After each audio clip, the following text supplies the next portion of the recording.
ৰাজ্য চৰকাৰৰ কৰ্মচাৰীসকলৰ বাবে এটা বৃহৎ সিদ্ধান্ত লোৱা হয়।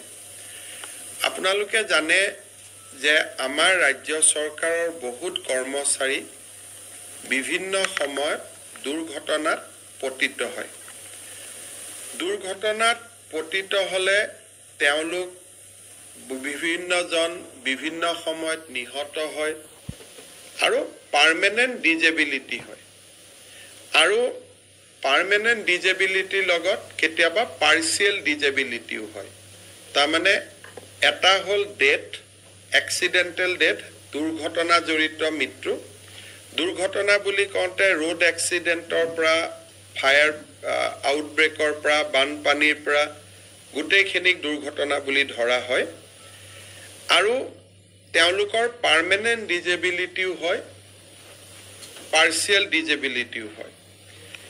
ৰাজ্য চৰকাৰে ষ্টেট বেংক অৱ ইণ্ডিয়া আৰু আন বেংকসমূহৰ লগত এটা বিশেষ চুক্তি স্বাক্ষৰ কৰিব, যাৰ জৰিয়তে যাৰ চেলাৰী একাউণ্ট যোন বেংকত আছে, ধৰি ল'লোঁ মোৰ চেলাৰী একাউণ্ট ষ্টেট বেংকত আছে, মোৰ চেলাৰী একাউণ্ট পাঞ্জাৱ নেশ্যনেল বেংকত আছে, মোৰ চেলাৰী একাউণ্ট ইণ্ডিয়ান অভাৰচিজ বেংকত আছে। যি বেংকত চেলাৰী একাউণ্ট থাকে তেওঁলোকে আমাৰ লগত হোৱা চুক্তি অনুসৰি ৰাজ্য চৰকাৰৰ কোনোবা কৰ্মচাৰী দুৰ্ঘটনাত নিহত হ'লে 1 কোটি টকা পৰিয়াললৈ তেওঁলোকে ইঞ্চুৰেঞ্চ প্ৰিমিয়াম হিচাপে আগবঢ়াব। যদি পাৰ্মানেণ্ট ডিজেবিলিটি হয়, টোটেল ডিজেবিলিটি, তেতিয়াহ'লেও 1 কোটি টকা তেওঁলোকক আগবঢ়াব।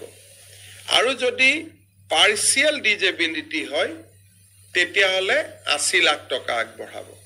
এইটো এটা আমাৰ ৰাজ্য চৰকাৰৰ কৰ্মচাৰীৰ কাৰণে এটা বৃহৎ সকাহ হ'ব যে যিকোনো এক্সিডেণ্ট, বানপানীৰ সময়ত চৰকাৰী কাম কৰোঁতে, আৰক্ষীয়ে সন্ত্ৰাসবাদীৰ বিৰুদ্ধে যুঁজোতে, এই ধৰণৰ ঘটনা প্ৰবাহত পৰিয়ালটোৱে নিহত হ'লে 1 কোটি টকা লাভ কৰিব আৰু পাৰ্মানেণ্ট ডিজেবিলিটি হ'লে 1 কোটি টকাই পাব, পাৰ্চিয়েল ডিজেবিলিটি হ'লে 80 লাখ টকা পাব। আৰু যদি বেমাৰত মৃত্যুবৰণ কৰে, চৰকাৰে দিয়া গোটেই সা সুবিধাবিলাকৰ উপৰিও এই এগ্ৰিমেণ্টৰ জৰিয়তে বেংকটোৰ পৰাও তেওঁলোকে 10 লাখ টকা অতিৰিক্তকৈ পাব। তাৰমানে life insurance coverage additional 10 lakh, accident insurance coverage 1 কোটি আৰু পাৰ্চিয়েল ডিজেবিলিটি হ'লে 80 লাখ টকা। এইটো আমাৰ ৰাজ্য চৰকাৰৰ কৰ্মচাৰীসকলৰ ভগৱানে নকৰক, কিন্তু যদি কেতিয়াবা তেওঁলোকৰ খুব এনেকুৱা ধৰণৰ পৰিৱেশ হয় তেতিয়াহ'লে ই এটা ডাঙৰ ছিকিউৰিটি ছিষ্টেম হিচাপে পৰিয়ালটোৰ ওচৰত